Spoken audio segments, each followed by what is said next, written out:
সকাল সকালেও কেমন রোদ উঠলো রে বাবা। কাঠ ফাটা তাপে তো পুকুরের জলও গরম হয়ে গেছে। জলে হাত দিতেই আর জ্বালা করে উঠছে। কিরে কমলা, একা একা কি বিড়বিড় করে চলেছিস সেই থেকে? আশেপাশে তো কাউকেই দেখছি না। আর বলো না সে কথা দিদি, তুমি এসে জলে হাত চোয়াও তবে না বুঝবে আমি কেন বিড়বিড় করছি। কেন রে কমলা, জলে বুঝে আগুন লেগেছে? তার থেকেও বড় কিছু হয়েছে। সকাল সকাল সূর্য উঠতে না উঠতেই পুকুরের জল অবধি গরম হয়ে গেছে। এবার গরমে আর রক্ষে নেই গো আমাদের। সেই চিন্তাতেই তো মরছি। তোর দাদা মাঠে কাজ করে, এই কাঠ ফাটা রোদে কিভাবে যে কাজ করছে তারা। কি আর করার বলো, পুরুষ মানুষকে তো এইটুকু কষ্ট সহ্য করতেই হবে। সংসারের মুখে অন্ন জোগাতে পুরুষের কষ্টের শেষ আছে নাকি? তুইও তো কষ্ট কম করিস না রে কমলা।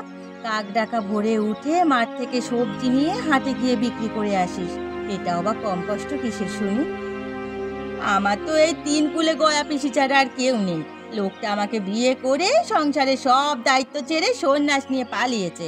এখন তো আমাকেই এসব করতে হবে, তাই না? হায় রে জীবন, মানুষের জীবন কত বৈচিত্র্যময়। এই সুখ, এই দুঃখ, এই হাসি, এই কান্না, এইসব মিলিয়েই তো আমাদের জীবন গো। নিয়তিতে যা আছে তা তো আমাদের সবাইকে মেনে নিতে হবে। তা তুই আজকে হাটে যাবি না? হ্যাঁ যাবো, ঘরে কোনো খাবার বা রান্নার জল কিছুই নেই, তাই ভাবলাম জল নিয়ে মাটির কলসে রেখে যাই, তাহলে জল একটু ঠান্ডা থাকবে।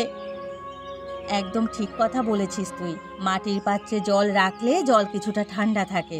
না, গল্পে গল্পে বেলা বেড়ে চলেছে, তোকেও তো হাটে যেতে হবে। চল, জল নিয়ে বাড়ির দিকে যাই আমরা। হ্যাঁ তাই চলো দিদি।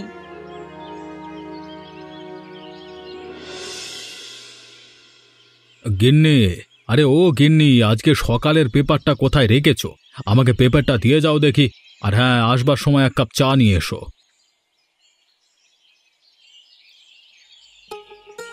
এ কি, তোমাকে আমি চা আনতে বললাম আর তুমি আমাকে শরবত এনে হাতে ধরিয়ে দিলে। তা চা বানাওনি নাকি সকালে? না, এই গরমে চা খেলে তোমাকে আর বাঁচানো যাবে না। এমনিতেই দিন দিন শরীর খারাপ হচ্ছে, তার উপর এত চা খাওয়ার অভ্যাসটা এবার ত্যাগ করো তো। চা না খেলে কি আর চলে? সেই ছোটবেলা থেকে চা খেয়ে খেয়ে অভ্যস্ত। তবে শরবত এনে ভালোই করেছো। যে পরিমাণে গরম পড়েছে, শরবত খেয়ে শরীরটা ঠান্ডা হয়ে গেল একেবারে। এখন থেকে এই গরমে চা খাওয়া বাদ তোমার। এখন থেকে দিনে 2 বার করে শরবত খাবে। আচ্ছা ঠিক আছে, খাবো খাবো। এ কি পেপারের মাঝে চিঠি এলো কোত্থেকে গিন্নি? ওহো, তোমাকে তো বলতেই ভুলে গিয়েছিলাম। সকালবেলায় ডাক পিয়ন এসে একটা চিঠি দিয়ে গেছে। আমি পড়ে পেপারে রেখে দিয়েছিলাম, ভেবেছিলাম পেপার পড়ার সময় তুমি দেখে নেবে। কে পাঠিয়েছে গো? আমাকে একটু পড়ে শোনাও। আমাদের তপন পাঠিয়েছে গো। তপনের ছেলে হয়েছে, বৌমা এবং আমাদের নাতি সুস্থ আছে। হো মা, এটা তো খুশির খবর গো। আমাদের তপনের ঘর আলো করে ছেলে হয়েছে। এই খুশিতে গায়ে একটা ভোজের আয়োজন করো তুমি। কালই আমি খবর পাঠিয়ে দেব পুরো গায়ে। আমাদের নাতি হয়েছে, সে খবর গায়ে গায়ে ঢাক ঢোল পিটিয়ে আমি বলবো। আমিও আশেপাশের বাড়িগুলোতে বলে আসি। তুমি কিন্তু বড় সড়ো আয়োজনের ব্যবস্থা শুরু করে দাও। পরশুই আমি গায়ে সবাইকে খাওয়াতে চাই। ঠিক আছে গিন্নি, তুমি কোনো চিন্তা করো না। আমি একটু বাজারের দিকে যাই তাহলে।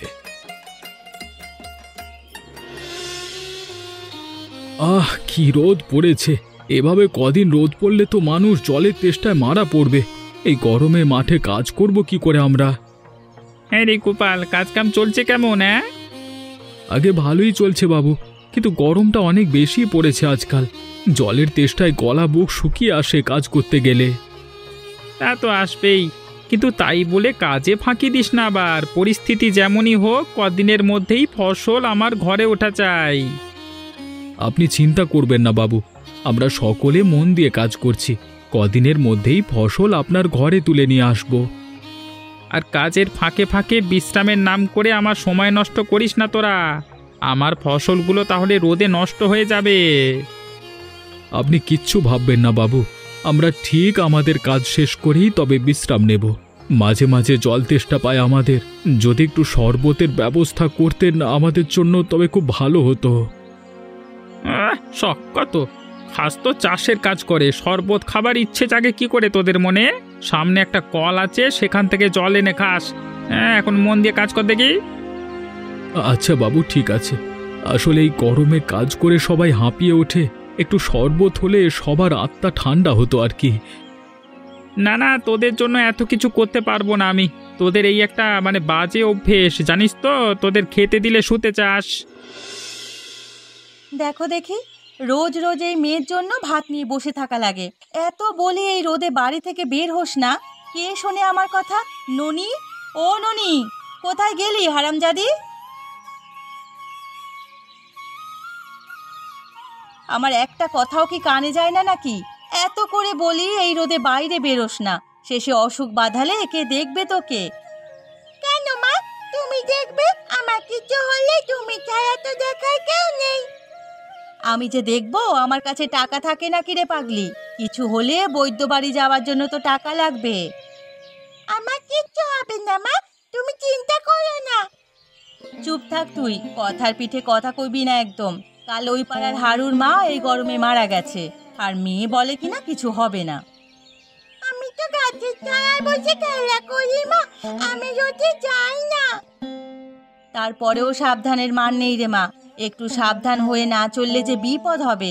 নে, এত কথা না বলে এবারে খেয়ে নে দেখি। কি রান্না করেছো মা? মাঠ থেকে যে শাক এনে রান্না করব সেই উপায়ও নেই রে মা। এই কাঠ ফাটা রোদে মাঠের শাকগুলো সব শুকিয়ে গেছে। ঘরে দুটো আলু ছিল, তাই সেদ্ধ করে দিয়েছি। শুধু আলু সেদ্ধ দিয়ে কি ভাত খাওয়া যায় নাকি? আলু সেদ্ধ দিয়ে ভাত খেতে আমার ভালো লাগে না মা। ভালো না লাগলেও যে কিছু করার নেই মা, তবু তো তুই আলু সেদ্ধ দিয়ে ভাত খেতে পাচ্ছিস। আমাদের বেলায় আমরা নুন মেখে ভাত খেতাম কেবল। মা, আমার খুব মাছ মাংস দিয়ে ভাত খেতে মন চাইছে মা। যে গরম পড়েছে, এই গরমে এসব খাবার খেলে শরীর খারাপ করবে মা। আর এসব তোকে খাওয়ানোর সামর্থ্যও তো আমাদের নেই। কাল তো হারান কাকার বাড়িতে খাবারের আয়োজন রয়েছে। ওহো, আমি তো ভুলেই গিয়েছিলাম। এখন তবে খেয়ে নে, কাল তোর বাবার সাথে সেখানে গিয়ে মাছ মাংস দিয়ে ভাত খাস। আচ্ছা মা। খেয়ে কোথাও বের হবি না, সোজা ঘরে ঢুকে ঘুম দিবি।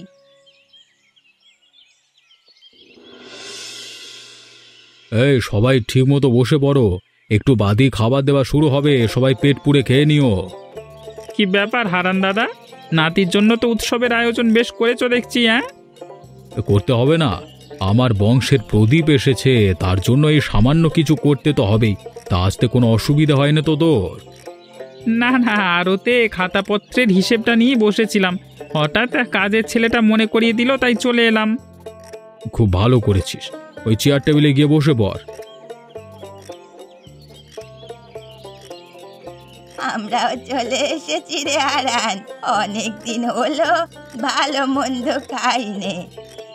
এসেছো, ভালো করেছো খুড়ি। এখন যাও যাও, ওই বিছানায় বসো গিয়ে, একটু বাদই খেতে দেওয়া শুরু হবে। একদল লোক দেখছি আবার চেয়ার টেবিলে বসেছে, ব্যাপারটা নাকি? ওরা হলো গিয়ে মালিক মহাজন মানুষ, ওদের সাথে বসা কি আর তোদের শোভা পায় নাকি? হ্যাঁ, যা যা তাড়াতাড়ি বসে পড় দেখি। ঠিক আছে, এসো পিসি, আমরা বসে পড়ি।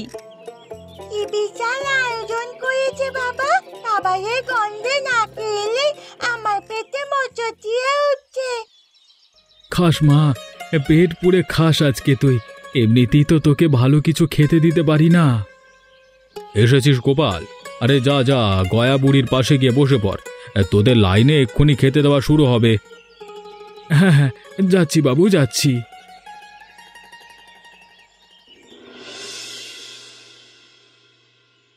সবাইকে খাবার দেওয়া শুরু কর দেখি তোরা। আমাদের তো মনে হয় অনেক পথ খেতে দেবে, তাই না বাবা? আরে দিদি ভাই, সব পথ খাবি। আর শুনেছি সবার জন্য নাকি ঠান্ডা শরবত করেছে, এই শরবত খেলে নাকি প্রাণ জুড়িয়ে যাবে। বেশ ভালো করেছে, যে গরম পড়েছে ঠান্ডা শরবত হলে একটু খেয়ে তৃপ্তি করা যাবে। এই এই নিচে লাইনগুলোতে জল দে রে, খাবার দে, তোরা কিছু বুঝিস না নাকি তোরা? এই কি বাবা, উপরে সবাইকে পোলাও কালিয়া, কষা মুরগি আর খাসির মাংস দিয়েছে, আর আমাদের কেবল ডাল ভাত আর মুরগির মাংস দিল যে। খা মা, যা দিয়েছে মুখ বুঝে সেটাই খা, আমরা যে গরিব মানুষ। তা না হয় মানলাম, কিন্তু আমরা গরিব বলে কি এক গ্লাস ঠান্ডা শরবত পেতে পারি না? বোঝো না পিসি, ধনী গরিবের বৈষম্য সবখানেই চলে, এখানেও তার ব্যতিক্রম কিছু হবে না। আরান, ও আরান, আমাদের এখানে এক গ্লাস ঠান্ডা শরবত জিরে যেতে বল না সবাইকে বাবা। ঠান্ডা শরবত? আরে ওটা তোমাদের জন্য নয় খুড়ি, ওই শরবত কেবল বড় বড় অতিথিদের জন্য। এই গরমে সবাই নিচে বসে খেতে অসুবিধে হচ্ছে বাবু, আর রোদের যা তাপ পড়েছে, এক গ্লাস করে ঠান্ডা শরবত দিলে বড্ড ভালো হতো বাবু। এই চুপ থাক হারামজাদার দল, শরবত বানাতে কত খরচ হয়েছে জানিস? এই ঠান্ডা শরবত কেবল ধনী ব্যক্তিদের জন্য। বিকেল হয়ে এলো, কিন্তু রোদের তাপ এখনো কমলো না। এদিকে এই তাপের মধ্যে ওরা বসে খাচ্ছে কি করে তা কে জানে। আরে তোমরা চলে এসেছো? আমি আরো ভাবছি এই রোদের তাপে খাবার খেতে তোমাদের অসুবিধে হচ্ছে কিনা। আর অসুবিধে নেই গিন্নি, আমাদের মতো গরিবদের জন্য যে ধনীরা খাবারের আয়োজন করে সেটাই অনেক বেশি। সুবিধে অসুবিধে দেখা বা তাদের কম্য নয়। কি হয়েছে, খাওয়া বুঝি ভালো হয়নি, নাকি রোদের তাপে খেতে পারোনি? ওরা আমাদের ঠান্ডা শরবত খেতে দেয়নি মা, বলে কিনা ধনী গরিবের জন্য আলাদা আলাদা ব্যবস্থা। আমাদের কেবল সাদা জল দিয়েছে, আর ধনীদের দিয়েছে ঠান্ডা শরবত। গরিব হয়ে জন্মেছিস মা, এটুকু তো সহ্য করতেই হবে। ভাগ্যিস আমি যাইনি, কমলা ও গয়া পিসিও তো আমাকে নিয়ে যেতে চেয়েছিল। না গিয়ে ভালোই করেছো গিন্নি, আমরা তো তাড়াতাড়ি খেয়ে উঠে চলে এসেছি, এসব দেখতে আর ভালো লাগছিল না বলে। আর কমলা আর গয়া পিসি কোথায়? ওরা বোধহয় এতক্ষণে খাওয়া শেষ করে বেরিয়েছে বাড়ির উদ্দেশ্যে। জয়া, ও জয়া, কোথায় গেলি মা? এই তো পিসি, এসো এসো বসো, তোমার কথাই বলছিলাম। তা কমলা কোথায়? তুমি একা এলে যে? কমলা হাটে চলে গেছে, ওর নাকি কি কাজ আছে, তাই আমাকে এগিয়ে দিয়ে চলে গেল। আর জীবনে ধনী বাড়িতে কোথাও খেতে যাব না রে মা। থাক, দুঃখ করো না পিসি, জানোই তো ধনীরা আমাদের দেখতে পারে না, কেবল লোক দেখানোর জন্য এসব করে আর কি। একটু ঠান্ডা শরবতের জন্য আমার মনটা আকুপাকু করছে কত, কিন্তু আমাকে একটু ঠান্ডা শরবত দিল না ওরা। দুঃখ করে আর কি হবে, আমরা তো আর কিছু করতে পারি না, ওরা যে সবাই মহাজন। ওদের কর্মী হয়ে ওদের অধীনে কাজ করব না, ওদের জন্য কত কিছু করি আমরা, আর ওরা কিনা এইভাবে প্রতিদান দিল তার। তাহলে কি করবে তুমি? হাট থেকে আসবার যে পথটা আছে সেই পথেই সবার যাতায়াত, মাঠঘাট থেকে শুরু করে হাট অবধি সবাই এ পথেই চলাচল করে, ওখানে একটা ঠান্ডা শরবতের দোকান দেব আমি। এত টাকা পাবে কোথায়? আমাদের তো কিছু টাকা জমানো আছে, কিন্তু আরো টাকা লাগবে তো। তাই দিয়েই শুরু কর না বাবা, সততা থাকলে দেখবি এমনি ব্যবসার উন্নতি হবে। যাক, দোকান তো দিয়ে ফেললাম, এবারে লোক আসলেই হলো। আসবে তো অবশ্যই, এই গরমে সবাই তো এই পথেই চলাচল করে। আরে গোপাল দাদা, গত পরশু শুনলাম ঠান্ডা শরবতের দোকান দেবে, আর এর মধ্যে দোকান দিয়েও ফেলেছো? হ্যাঁ রে কমলা, এই পথেই তো তোরা যাস, গরমে কত কষ্ট পাস, ভাবলাম তাড়াতাড়ি দোকান দিয়ে ফেললে তোরা ঠান্ডা শরবত খেতে পারবি। বেশ তো, আমাকে তবে বরফ বেশি দিয়ে একটা ঠান্ডা শরবত দাও তো দাদা, খেয়ে যায়। এক্ষুনি দিচ্ছি, দাঁড়া। খেয়ে বলবি কিন্তু কেমন হয়েছে খেতে। আহ, কলিজাটা জুড়িয়ে গেল একেবারে, অনেক ভালো বানিয়েছো দাদা, আমাকে আরেক গ্লাস শরবত দাও তো। এই নে, আজকে হাটে যাবি কখন রে কমলা? এই তো এখনই যাবো দাদা, ফেরার পথে আবার শরবত খেয়ে যাবো তোমার দোকান থেকে। ঠিক আছে, সে যাস। কেমন হয়েছে খেতে? খুব ভালো হয়েছে দাদা। আসার পথে আমি আমার সঙ্গী সাথীদের নিয়ে আসবো ঠান্ডা শরবত খেতে। ঠিক আছে বোন। এই নাও দাদা তোমার শরবতের দাম। এখন আমি আসি তাহলে। ঠিক আছে, আবার আসিস। এই রে, সকাল হতে না হতেই সূর্য একই তাপ দেওয়া শুরু করেছে। পথিকরা তো হাট অব্দি যেতে যেতে বেহুঁশ হয়ে যাবার উপক্রম। বাবা, আমি চলে এসেছি তোমার ঠান্ডা শরবত খেতে। সকাল সকাল কাঠ পাতায় রোদ উঠেছে, তাই ভাবলাম ঠান্ডা শরবত খেয়ে আসি। খুব ভালো করেছিস মা। সেদিন তো ওই বাড়িতে ঠান্ডা শরবত খেতে পারিসনি, আজকে মন ভরে খা মা। এই নে মা, প্রাণ জুড়িয়ে খা। আরো খেলে আবার নিবি, হ্যাঁ? ঠিক আছে বাবা। কি রে কমলা, আজকে দেখছি গয়া পিসিকেও সাথে করে নিয়ে এসেছিস। যা গরম পড়েছে রে বাবা, আমাদের মতো গরিবরা তো আর ধনীদের মতো ঠান্ডা শরবত খেতে পারবে না কোথাও গিয়ে, তাই তোর কাছে চলে এলাম। আবার ঠান্ডা শরবতের দোকান সবার জন্য পিসি। এখানে ধনী গরিবের কোনো ভেদাভেদ হবে না। যার তেষ্টা পাবে সেই এসে ঠান্ডা শরবত কিনে খেতে পারবে। সেজন্যই তো আজ আমার সাথীদের সবাইকে সাথে করে নিয়ে এসেছি তোমার দোকানে ঠান্ডা শরবত খাবার জন্য। আমি আর বাদ যাব কেন? তাই দেখ, আমিও সবার সাথে ঠান্ডা শরবত খেতে চলে এলাম। খুব ভালো করেছো পিসি। এখন নাও নাও, সবাই ঠান্ডা শরবত খেয়ে গলা জুড়িয়ে নাও দেখি। প্রাণটা জুড়িয়ে গেল একেবারে।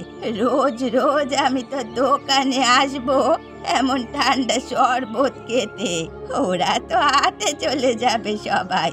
চল ননি দিদি ভাই, আমরা এখন বাড়ি যাই। চলে তবে বাবা, আমি আসি। আজকে গোপাল এখনো এলো না কেন রে কমলা? সকাল থেকে শরবতের তেষ্টায় আমার গলা শুকিয়ে যাচ্ছে। আমিও তো সেটাই ভাবছি, গোপাল দাদা তো দেরি করার মানুষ নয়, তাহলে আর দেরি করছে কেন? কি জানি, আসার সময় তো বাড়িতেও দেখলাম না। দোকানটা হয়ে ভালোই হয়েছে, ধনী গরিব সবাই এখানে এসে ঠান্ডা শরবত খেতে পাবে।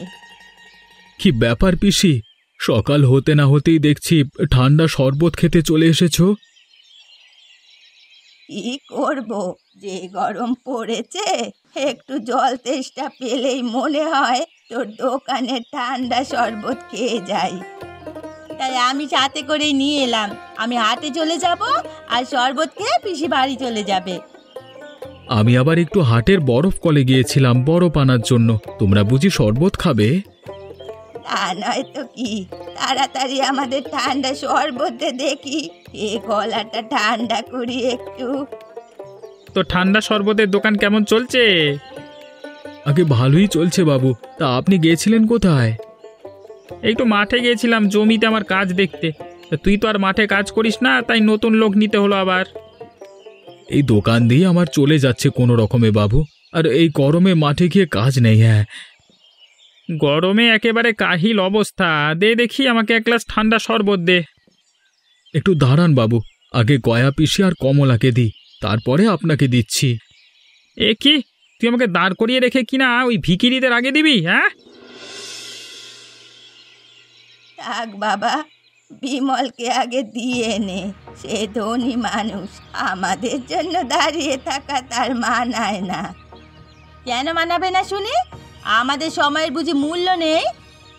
তোদের সময় নিকুচি করেছে রে। খাস তো সবজি বেচে, তোদের আবার সময়ের হিসেব কি শুনি? সে আপনি যাই বলেন না কেন কর্তাবাবু, আমি আপনাকে আগে শরবত দিতে পারবো না। কেন পারবি না কেন শুনি? আমি কি তোকে টাকা দেবো না? না, যে আগে এসেছে সে আগে পাবে। আমার দোকানে কোনো ধনী গরিবের বৈষম্য আমি করতে পারবো না। হারান বাবুর বাড়িতে ঠান্ডা শরবত নিয়ে এই বৈষম্যের কারণেই আজকে আমি ঠান্ডা শরবতের দোকান দিয়েছি। তাই বলে এখন এই ছোট লোকগুলোর জন্য আমাকে তুই পরে খেতে দিবি? যে যখন এসেছে সে তখনই পাবে।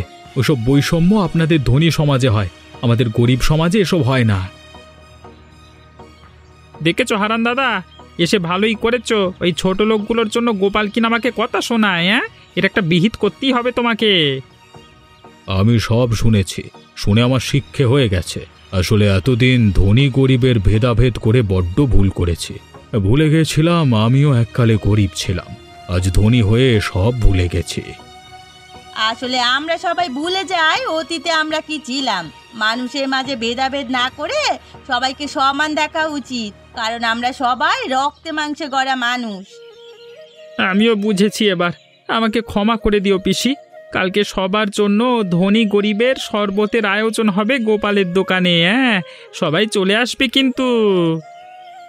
এমনই মজার মজার গল্প দেখতে আমাদের চ্যানেলকে সাবস্ক্রাইব করতে ভুলবেন না।